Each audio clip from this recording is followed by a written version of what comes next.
আচ্ছা, একটা cricket team বা ধরুন একটা ইঞ্জিনিয়ারিং প্রজেক্ট টিম সবাই মিলে একটা বড় লক্ষ্যের দিকে এগোচ্ছে, কিন্তু কিভাবে নিশ্চিত করা যায় যে দলের সবাই মানে প্রত্যেকে তাদের সেরাটা দিচ্ছে আর ঠিক পথে চলছে? এখানেই কিন্তু ব্যবস্থাপনার একটা খুব জরুরি দিক মানে ভূমিকা সামনে আসে। একদম ঠিক। আর আজকে আমাদের আলোচনার ফোকাসও সেটাই। ব্যবস্থাপনার একটা গুরুত্বপূর্ণ কাজ নির্দেশনা বা ডাইরেক্টিং। আমরা একটু খুঁটিয়ে দেখব কর্মীদের কিভাবে মোটিভেট করা যায়, মানে অনুপ্রেরণা দেওয়া যায়। তারপর দেখব লিডারশিপ বা সঠিক নেতৃত্ব বলতে কি বোঝায়, আর অবশ্যই কার্যকর যোগাযোগ বা কমিউনিকেশন কিভাবে করা যায়।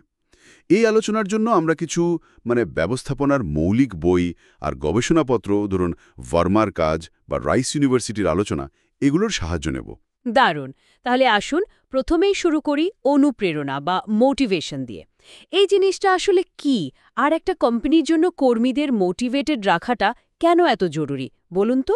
দেখুন, অনুপ্রেরণা মানে মোটিভেশন, এটা আসলে একটা সাইকোলজিক্যাল ব্যাপার, মানে মনস্তাত্ত্বিক প্রক্রিয়া। ভার্মা যেমনটা বলেছেন, এটা কর্মীদের মধ্যে একটা ভেতরের ইচ্ছে তৈরি করে, যা তাদের একটা নির্দিষ্ট লক্ষ্যের দিকে ঠেলে দেয়। এটা কিন্তু একদিনের ব্যাপার নয়, বুঝলেন? এটা একটা কন্টিনিউয়াস প্রসেস, চলতেই থাকে। আর জরুরি কেন? কারণ সোজা কথায় অনুপ্রাণিত কর্মীরাই তো কোম্পানির আসল ইঞ্জিন, তাই না? তাদের আগ্রহ, তাদের উদ্যম ছাড়া লক্ষ্য পূরণ তো সম্ভবই নয়। হ্যাঁ, তা ঠিক। আচ্ছা, এই অনুপ্রেরণার তো আবার রকমফের আছে, তাই না? শুনেছি আর্থিক আর অনার্থিক, মানে ফিনান্সিয়াল আর নন ফিনান্সিয়াল। এদের মধ্যে পার্থক্যটা ঠিক কোথায় একটু বুঝিয়ে বলবেন? হ্যাঁ, ভার্মা এই দুটো ভাগের কথাই বলেছেন। আর্থিক বা ফিন্যান্সিয়াল অনুপ্রেরণা মানে যা সরাসরি টাকার সাথে যুক্ত, যেমন ধরুন বেতন বাড়ানো, বোনাস দেওয়া, এই রকম আর কি। আর অনার্থিক বা নন ফিন্যান্সিয়াল হলো আম, ধরুন কাজের স্বীকৃতি, প্রশংসা করা, প্রমোশন, নতুন কিছু শেখার সুযোগ দেওয়া, একটা ভালো কাজের পরিবেশ তৈরি করা। এগুলো কর্মীদের মানসিক আর পেশাগত দিক থেকে একটা সন্তুষ্টি দেয়। কিন্তু একটা প্রশ্ন মনে আসছে, কর্মীদের থেকে সেরাটা বের করে আনতে কোনটা বেশি জরুরি, টাকা পয়সা নাকি এই নন ফিনান্সিয়াল জিনিসগুলো? এটা বর্মার আলোচনা থেকে যা বোঝা যায়, খুব নির্ভর করে পরিস্থিতির উপর। ধরুন একজন নতুন জয়েন করেছে বা যার মাইনে হয়তো কম, তার কাছে আর্থিক দিকটা বেশি গুরুত্বপূর্ণ হতে পারে। কিন্তু ধরুন একজন বেশ অভিজ্ঞ কর্মী বা যিনি খুব ক্রিয়েটিভ কাজ করেন, তার কাছে হয়তো কাজের চ্যালেঞ্জ বা কাজের স্বীকৃতি পাওয়াটা অনেক বড় ব্যাপার। আসলে দুটোই দরকার, কিন্তু কখন কোনটা বেশি কাজ করবে সেটা কর্মীর প্রয়োজন আর কাজের ধরনের ওপর নির্ভর করে। তবে বর্মা এটাও বলেছেন যে কেউ যদি খুব হতাশ থাকে বা তার একদম বেসিক চাহিদাগুলি পূরণ না হয়, তাকে শুধু কথায় মোটিভেট করাটা কিন্তু বেশ কঠিন। ঠিক। তাহলে মনে রাখার মতো প্রশ্নটা হলো, কোন পরিস্থিতিতে কোন ধরনের অনুপ্রেরণা সবচেয়ে বেশি কার্যকর হতে পারে? ঠিক। আচ্ছা, বোঝা গেল। এবার একটু নেতৃত্বের প্রসঙ্গে আসি। লিডারশিপ মানে কি শুধুই নির্দেশ দেওয়া, নাকি এর থেকেও বেশি কিছু? অবশ্যই বেশি। লিডারশিপ শুধু ক্ষমতা দেখানো নয়, এটা আসলে অন্যদের প্রভাবিত করে একটা সাধারণ লক্ষ্যের দিকে এগিয়ে নিয়ে যাওয়ার প্রক্রিয়া। ভার্মার মতে এটা নেতা আর অনুসারীদের মধ্যকার একটা সম্পর্কের ব্যাপার, একটা ইন্টারঅ্যাকশন। ভালো লিডারশিপ না থাকলে একটা টিম কিন্তু সহজেই পথ হারাতে পারে। একজন ভালো নেতা শুধু পথ দেখান না, তিনি টিমকে একজোট রাখেন, সদস্যদের মধ্যে কনফিডেন্স তৈরি করেন, কাজের প্রতি আগ্রহ জাগান। এর গুরুত্ব বিশাল। ভালো নেতৃত্ব ছাড়া টিমের পুরো পোটেনশিয়ালটা কাজে লাগানো প্রায় অসম্ভব। এই লিডারশিপের তো আবার নানা রকম স্টাইল আছে, তাই না? যেমন অটোক্র্যাটিক, ডেমোক্র্যাটিক, লেজে ফেয়ার। ঠিক। ভার্মা এবং রাইস ইউনিভার্সিটির মতো সোর্সগুলোতে এই স্টাইলগুলোর কথা আছে। যেমন ধরুন অটোক্র্যাটিক বা স্বৈরাচারী নেতা, তিনি সব সিদ্ধান্ত নিজেই নেন, চটজলদি সিদ্ধান্ত হয় ঠিকই, কিন্তু টিমের লোকজন কিছু বলতে পারে না, তাই তো? হ্যাঁ, তাদের অংশগ্রহণ কম থাকে, তাতে মোটিভেশন কমে যেতে পারে। আবার ডেমোক্র্যাটিক বা গণতান্ত্রিক নেতা সবার মতামত নেন, এতে হয়তো একটু সময় বেশি লাগে, কিন্তু সবাই রুশটি গুরুত্বপূর্ণ মনে করে নিজেকে। একদম, আর সিদ্ধান্তের প্রতি দায়বদ্ধতাও বাড়ে। আর আছে লেসে ফেয়ার বা ফ্রি রেইন, মুক্ত শৈলী। নেতাকর্মীদের অনেক স্বাধীনতা দেন, এটা অভিজ্ঞ, নিজে থেকে কাজ করা দলের জন্য ভালো। কিন্তু অনভিজ্ঞ দলের ক্ষেত্রে আবার সমস্যা হতে পারে, মানে কনফিউশন তৈরি হতে পারে। আসলে কোনো একটাই সেরা স্টাইল বলে কিছুই নেই। পরিস্থিতি অনুযায়ী ঠিক স্টাইলটা বেছে নেওয়াই আসল চ্যালেঞ্জ।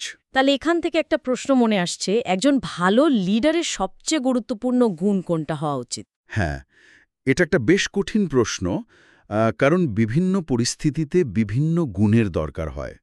ভার্মা বা অন্যান্যদের লেখা থেকে একটা নির্দিষ্ট গুণকে হয়তো সবচেয়ে গুরুত্বপূর্ণ বলা মুশকিল। তবে প্রায় সব ধরনের লিডারশিপেই যেটা খুব দরকারি বলে মনে হয় সেটা হলো কমিউনিকেশন, মানে কার্যকরভাবে যোগাযোগ করার ক্ষমতা।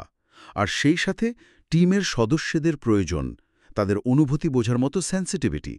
একজন নেতা যদি টিমের পালসটাই না বোঝেন, তাদের ঠিকমতো উদ্বুদ্ধ করতে না পারেন, তাহলে তার স্ট্র্যাটেজি যতই ভালো হোক, কাজ হবে না।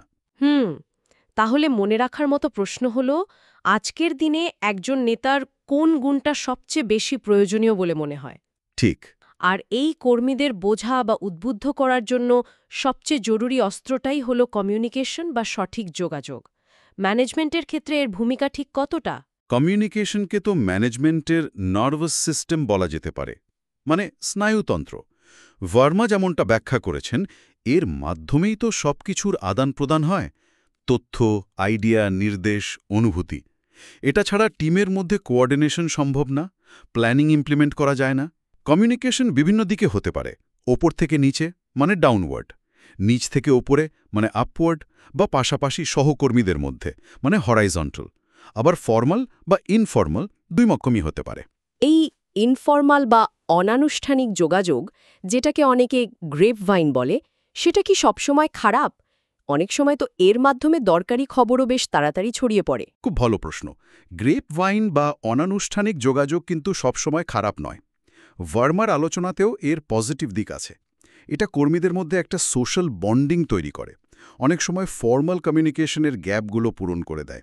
ম্যানেজমেন্টও কর্মীদের মনোভাব বুঝতে পারে এর মাধ্যমে। তবে হ্যাঁ, এটাও ঠিক যে এর মাধ্যমে গুজব বা ভুল তথ্য ছড়ানোর একটা রিস্ক থাকে। আসলে কার্যকর যোগাযোগের পথে আরও অনেক বাধা আসতে পারে, মানে ব্যারিয়ার।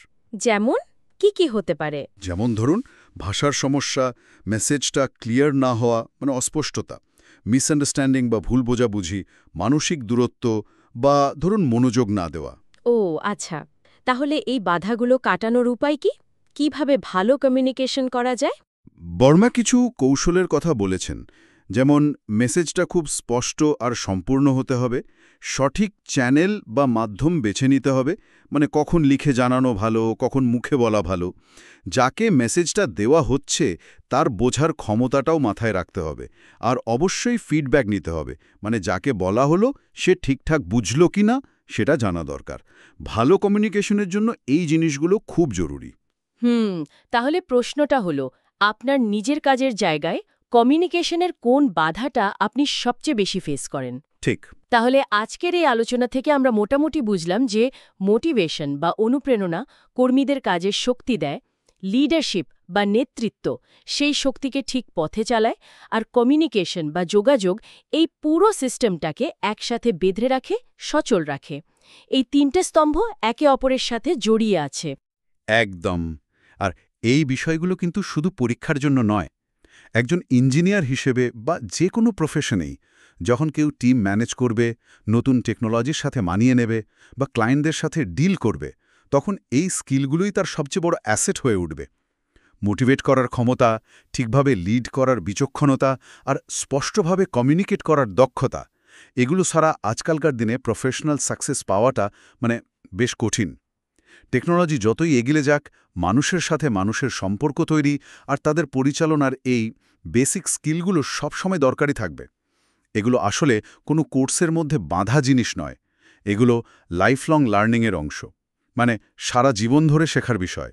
সত্যিই তাই, দারুণ বললেন। শেষ করার আগে একটা চিন্তার খোরাক রেখে যাই সবার জন্য।